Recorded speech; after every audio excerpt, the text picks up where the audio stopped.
네, 여러분 일단 이번 시간 들어가 볼게요. 오늘 이번 시간 다음 시간 다 수업을 할 건데 그래야 이제 여러분들 다음 주부터 이제 편합니다. 한번 들어가 보죠. 이제 우리 문화에 대한 이야기를 계속 하고 있고요. 이번 시간에 배울 내용은 대중문화에 대한 걸 여러분들이 같이 공부를 한번 해보겠습니다. 대중문화.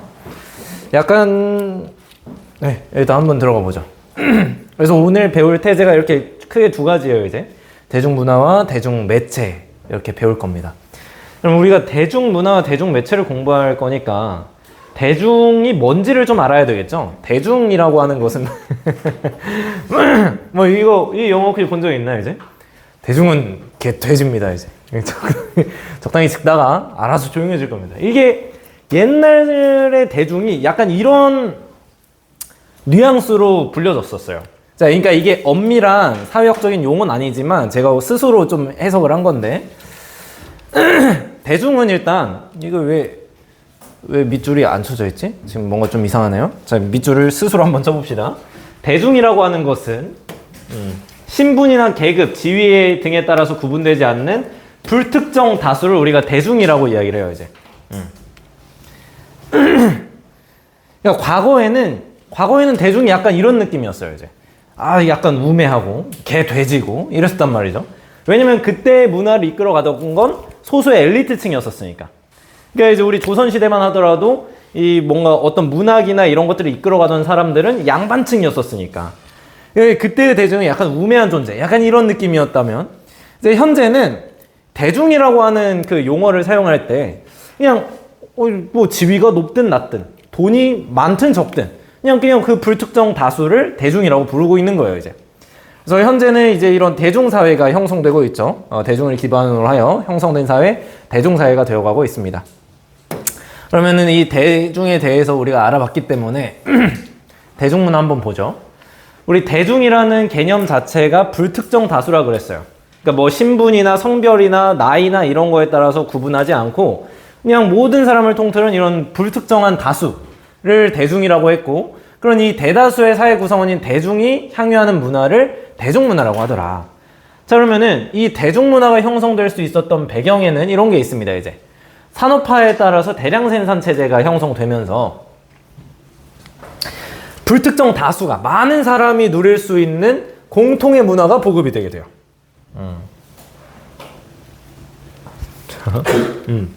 그러면서 이제 대중문화가 형성될 수 있었고, 자, 두 번째, 보통선거제도가 도입되면서 아까 봤었던 대중 돼지입니다 이랬던 사람들이 점차적으로 뭔가 지위가 향상되고 정치에 참여할 수 있게 되고 이들의 지위가 높아질 수밖에 없게 되는 거예요, 이제. 그리고 마찬가지로 의무교육제도가 실시되면서 돼지라 생각했었던 그 대중들의 지적 수준이 향상됩니다. 그래서 대다수의 사람들이 지적 수준이 향상되고 대다수의 사람들의 사회적 지위가 높아지기 때문에 보니까 이런 대중들의 문화, 대중문화가 형성되게 되었다라는 거죠. 그리고 가장 중요한 건 여기입니다. 이제 대중매체가 발달하면서 대중문화가 등장할 수 있게 된 가장 큰 배경이었죠. 대중매체의 발달이.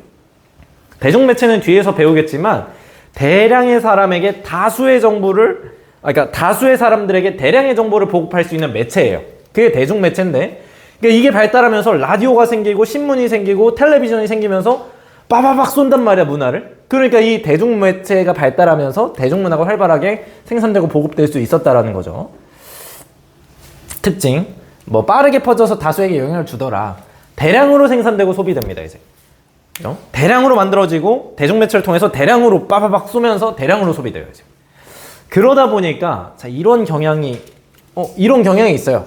생활 양식이 동질화되는 경향이 있고, 근데 이 대중문화가 가져다주는 이런 순기능이 있는데, 첫 번째, 소수만 누리던 고주급 문화가 대중화됩니다, 이제. 우리 모나리자 그림 있잖아요, 모나리자. 여러분들 다 알죠? 지금 이 대중문화가 등장하게 되면서 여러분들이 모나리자에 대해서 알게 되는 거예요. 모나리자라는 그 작품은 옛날에는 귀족층들만 볼 수 있었던 아주 귀한 작품이었어요. 근데 여러분들이 모나리자 그림이 어떻게 생겼는지 지금 다 볼 수 있죠, 대중매체를 통해서. 그러니까 이게 무슨 말이냐면 소수만 누리던 고위층만 누리던 이런 고급 문화를 일반 대중들도 누릴 수 있게 되었다라는 거예요. 그러면서 이제 평균적인 문화 수준이 향상되었다라는 순기능이 있고, 두 번째로 뭐 오락과 여가의 기능을 제공해 주더라. 맞아, 여러분 대중매체, 대중문화를 통해서 되게 즐거움을 많이 느끼잖아요, 그죠? 자, 그리고 시민의식이 성숙하면서 문화민주주의 정착에 기여할 수 있게 되었다라는 점 확인하시면 되겠습니다. 자, 그리고 여기 특징에서 사회 구성원의 생활 양식을 동질로 하는 경향이 있다 그랬잖아요. 그러니까 이거가 역기능이 될 수도 있죠. 자, 이게 자, 이런 식으로 문화가 획일화될 수 있다라는 단점으로 이어집니다. 이제 계속 똑같은 것만 쏟아 보니까 애들이 유행이라는 게 생기잖아요. 유행. 그러니까 그러다 보니까 애들이 자기만의 뭔가 개성적인 옷차림이나 개성적인 헤어스타일을 하는 게 아니라 유행하는 헤어스타일을 하고 유행하는 옷을 입고 유행하는 대로 행동을 해요. 이제. 그러니까 그 개개인들의 개성이 약화될 수 있다라는 단점이 있는 거죠. 자, 그리고 이게 이 대중문화가 대중조작의 수단으로 악용될 수가 있습니다. 자, 대중조작이란 지회층들이 대중들을 조작하는 거야. 자신의 입맛에 맞게 이제. 아까 봤었던 그 대중은 개 돼지입니다 하는 그런 느낌으로다가 이제 대중조작의 수단으로 대중문화를 사용할 수 있다라는 거죠. 그러니까 이제 뭐 전두환 정권에서 3S 정책을 했다라는 걸 여러분 작년에 배웠을 거예요. 이제. 아, 대중은 개 돼지니까 이거 즐길 거 주면은 정치에 관심 안 가질 거야. 이런 식으로 이제 대중조작의 수단으로 악용될 수가 있다라는 거, 이런 것도 기억을 하시면 되고요. 자, 그리고 네, 문화가 지나치게 상업화되더라. 대중들을 그러니까 대상으로 한 문화들이 형성되다 보니까 이 대중들이 많이 봐줘야 돼요. 대중문화는. 그러니까 최대한 자극적으로. 요즘 좋아하는 예능 프로그램 뭐 있으세요? 환승연애, 이 솔로지요. 얼마나 자극적이에요. 이게 지나치게 상업화되다 보니까 그러니까 대중문화가 질적으로 그 프로그램을 비하는 건 아닙니다만 이게 선정적이고 자극적으로만 이렇게 될 수 있다라는 거죠. 이제. 아, 이 환승연애 재밌긴 하더라고요. 이제 막 그러면 싸우고 이제 계속 싸우더라고요. 이제. 이런 자극적인 도파민, 그렇지? 그러니까 이런 대중문화가, 근데 여러분 사실 이 대중들이 더 똑똑해지고 더 좋게 되기 위해서는 다큐멘터리 같은 거 보셔야죠. 이제 다큐멘터리 보면서 이제 이것이 뭐 이것이 지적으로 막 이렇게 막 상승시키려는 이런 노력을 해야 되는데 그런 게 아니라 이제 환승연애, 막 이런 거 보니까 이런 질적으로 저하될 수가 있다라는 거. 자, 그러면은 우리가 이 대중문화의 발달을 가져온 가장 큰 원인 중에 하나가 대중매체라고 이야기를 했었습니다. 대중매체에 대해서 한번 공부를 해보죠. 대량의 정보를 불특정 다수의 많은 사람에게 전달하는 수단, 이 대중매체예요. 이제. 대량의 정보를 다수의 사람에게 전달해 줄 수 있는 수단. 그러니까 신문, 텔레비전, 뭐 라디오, SNS 전부 다 여기 포함이 되죠. 이제 대량의 정보를 다수의 사람에게 해주니까. 그럼 특징들을 보면은 일단 산업사회의 대중매체부터 한번 볼게요. 산업사회. 그러니까 산업화 시기의 대중매체들은 대중매체들을 볼 건데, 그런 대중매체들을 전통적인 매체라고 이야기를 합니다. 전통적인 매체들. 인쇄매체, 음성매체, 영상매체, 이 세 개의 매체가 있어요. 자, 그러면 이 산업시대, 산업사회에서 주로 사용되었던 대중매체들의 특징을 보면은 일단 일방향 매체라는 특징이 있습니다. 방향이 일방향이에요. 이제. 여러분 신문 보면서 신문을 작성한 기사가 나한테 정보를 전달해 주지만 여러분들이 신문에 대고 말해봤자 그 정보가 반대편으로 전달이 되나요? 안 되죠. TV도 마찬가지고 라디오도 마찬가지고. 그러니까 정보 전달이 일방적이고, 자, 그렇기 때문에 일방향 매체이기 때문에 정보 생산자와 소비자 간의 구분이 명확하다라고 이야기를 합니다. 정보를 만드는 사람과 정보를 수용하는 사람 간의 구분이 명확하다. 자, 그러니까 이게 무슨 말이에요? 정보를 소비하는 사람은 정보를 받기만 하고 생산하는 사람은 생산하기만 한다. 그래서 정보 소비자는 수동적인 존재이다 라고 이야기를 합니다. 이제. 자, 위에 조금 그림을 조금 그릴 공간이 있을 거예요. 한번 그림을 그려볼 건데, 그림까지는 아니고 한번 여기 그려볼 건데, 정보 생산자와 수용자가 있습니다. 자, 일방향 매체. 그러니까 전통적인 매체는 정보 생산자와 수용자 간의 구분이 명확하다 그랬어요. 이런 식으로. 구분이 명확해요. 그래서 정보를 생산하는 사람은 오로지 정보를 생산하기만 하고, 정보를 소비하는 사람은 정보를 소비하기만 하고, 네, 이런 식으로 일방적으로 정보를 전달하는 게 일방향 매체, 전통적 매체의 특징이죠.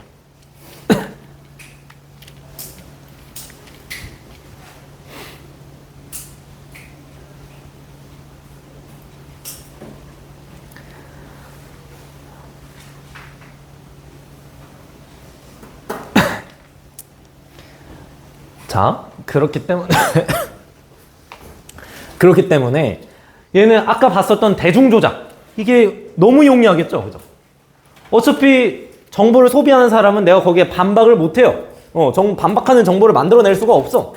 그렇기 때문에 그 정치인들이 자기 원하는 입맛대로 정보를 내보내면 사람들은 그거를 믿고 이거는 지금 뭐 이런 거구나, 이런 식으로 대중들을 조작하기가 용이한 거죠. 이제 어차피 정보를 생산하는 건 그 기자들이나 정보를 가지고 있는 사람들이니까 이제 정보를 조작하기가 유리하다라는 점. 그럼 종류에는 세 가지가 있습니다. 첫 번째 인쇄 매체, 두 번째 음성 매체, 영상 매체. 위에서 봤었던 세 개의 매체죠. 인쇄 매체, 음성 매체, 영상 매체. 각각의 특징들을 여러분들이 이해를 하셔야 되는데, 인쇄 매체는 신문 같은 거 생각하시면 돼요. 신문, 잡지, 도서 이런 것들이 대표적인 인쇄 매체이고, 시각 정보만 제공하잖아요. 눈으로만 볼 수 있어요. 음성 들리지 않고요. 영상 보이지 않아요. 시각 정보만 제공하다 보니까 문맹자의 접근이 어렵죠. 자, 문맹자라고 하면 시각장애인이 아닙니다. 자, 문맹자는 시각장애인이 아니라 글을 모르는 사람이에요. 글을 모르는 사람이 접근하기가 어렵다라는 점. 말은 할 수 있지만 글을 모르는 사람이 접근하기가 어렵습니다. 자, 그리고 인쇄 매체가 좀 그렇죠. 심층적이고 전문적인 정보를 전달하는데 유리하죠. 그러니까 글을 막 쓰다 보면은, 글이라는 것은 정말 정교하게 쓰다가 뭔가 틀린 부분이 보이면 막 고치기도 하고, 그러면 심층적으로 막 써내려갈 수 있단 말이에요. 그렇기 때문에 이 인쇄 매체가 다른 매체에 비해서 좀 더 심층적이고 좀 더 전문적인 정보를 전달합니다. 그지? 뭐 도서 같은 거, 책 같은 경우에도 사람들이 거기 정보를 꽉꽉 구겨 넣잖아요, 그죠? 그 책 한 권에 이제. 근데 영상이라는 1시간짜리 영화에 그 책만큼의 그런 많은 정보를 넣을 수는 없어요. 그러니까 확실히 인쇄 매체가 심층적인 정보 전달에 유리하다라는 점. 자, 그리고 음성 매체, 청각 정보만 제공하기 때문에 문맹자 활용 가능하고요. 예. 그리고 영상 매체는 시각과 청각 정보를 제공하기 때문에 현장감 있는 정보가 전달된다. 뭔가 좀 얘네보다는 얘는 시각 정보만 제공하고 얘는 청각 정보만 제공하니까 이 영상 매체가 얘네보다는 약간 현장감 있고 생생한 이런 정보를 받을 수가 있는 거죠. 네, 이렇게 보면 됩니다. 해리포터를 예로 들으시면 돼요. 해리포터 좋아하시나요, 혹시? 그래, 좋아하는 친구들도 있고 안 좋아하는 친구들도 있을 거예요. 여러분들 태어나기도 전에 나온 영화이기 때문에. 그러니까 그 책이 방대해요, 양이. 그거 영화화 했잖아요? 그거 다 못 담아요, 그 책 내용을. 왜냐면 책에는 정말 전문적이고 심층적인 내용들이 다 들어가 있기 때문에. 영화는 확실히 이 도서에 비해서는 이게 힘들다. 그치만 얘가 좀 더 현장감 있고 인기도 많죠, 이제. 이렇게 확인하시면 되겠습니다. 자, 그럼 이제는 방금 전에 봤었던 거는 산업사회 대중매체, 이런 전통적인 매체였다면, 이번 시간에는 정보사회 대중매체, 현대사회죠. 현대사회 대중매체인 뉴미디어에 대해서 한번 살펴보죠. 새롭게 등장한 매체입니다. 뉴미디어. 그 말 그대로 뉴미디어예요. 뉴미디어. 자, 뉴미디어의 특징은 아까 전통적인 매체들은 일방향 매체였어요. 자, 여기는 쌍방향 매체입니다. 정보 전달이 쌍방향적으로. 그러니까 정보를 생산하는 사람이 정보를 전달하면은 그 소비하는 사람도 정보를 생산해서 전달할 수 있는 거예요. 그러니까 정보의 생산자와 소비자 간의 구분이 모호하다라는 점. 그럼 왜 모호하냐? 쌍방향 매체이기 때문에 정보 소비자가 정보 생산 과정에 적극적으로 참여할 수 있어요.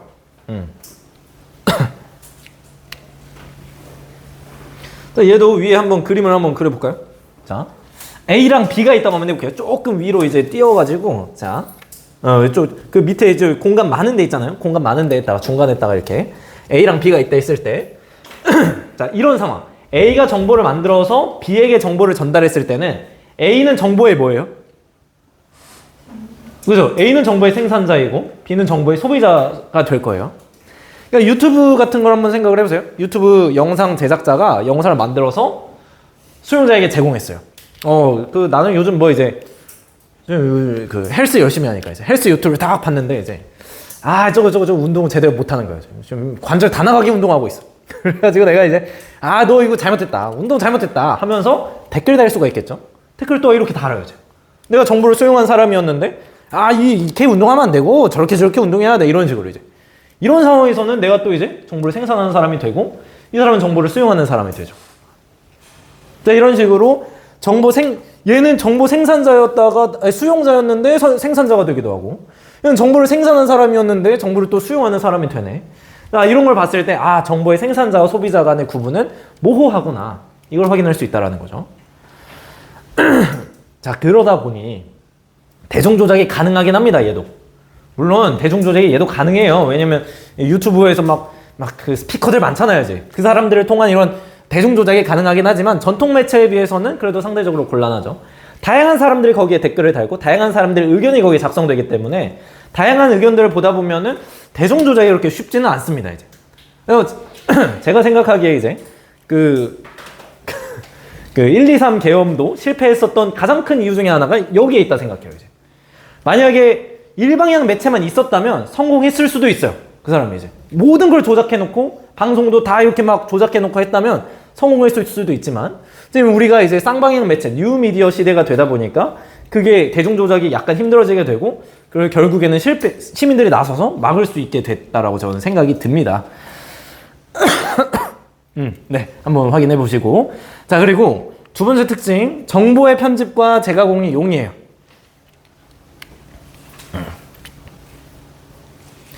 자, 그러다 보니까 문제가 뭐냐면, 그냥 이건 장점이에요. 정보를 편집하고 재가공하는 게 용이하다. 어떤 정보를 만들어줬으면 그게 계속 이렇게 전달되는 게 아니라 그걸 또 다른 사람이 수정하고 또 수정하고 이럴 수가 있는데, 그러다 보면 문제가 이래요. 이제 검증되지 않은 허위 정보가 난무합니다. 이제 어떤 유튜버가 막 스피커 막 해요. 이제 이런 정보가 있다 막 이렇게 했어요.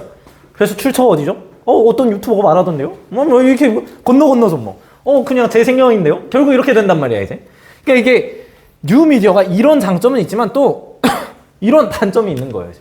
그죠?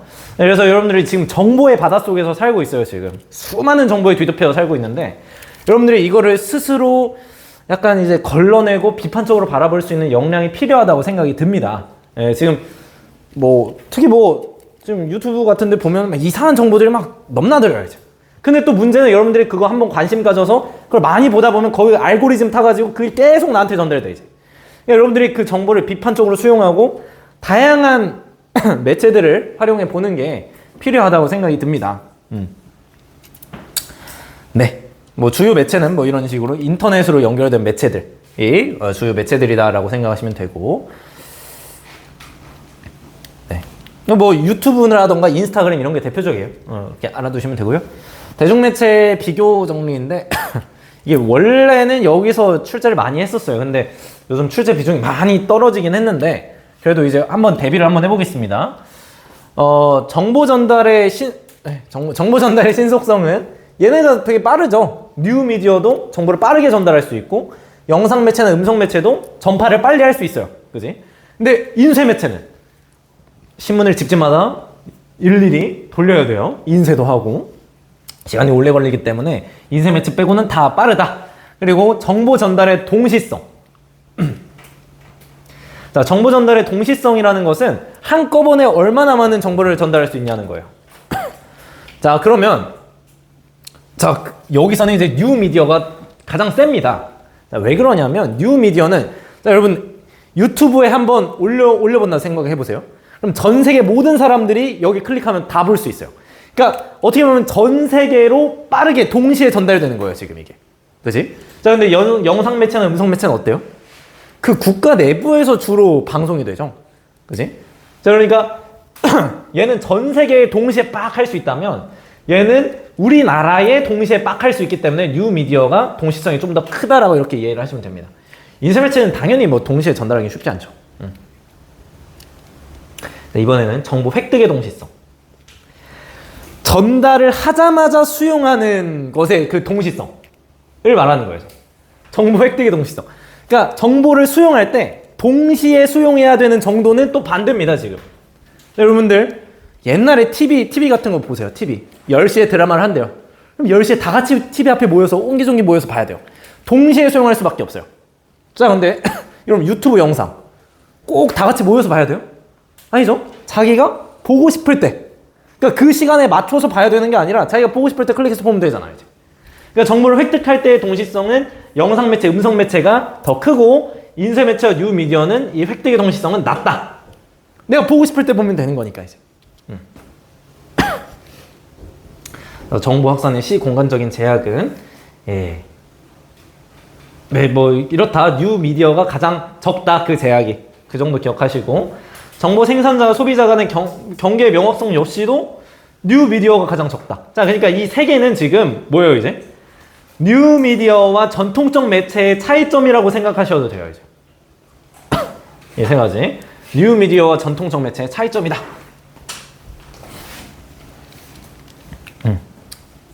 네, 여기까지가 되면은 여러분들 이제 일단은 첫 번째 시간은 다 됐습니다, 이제. 네. 자.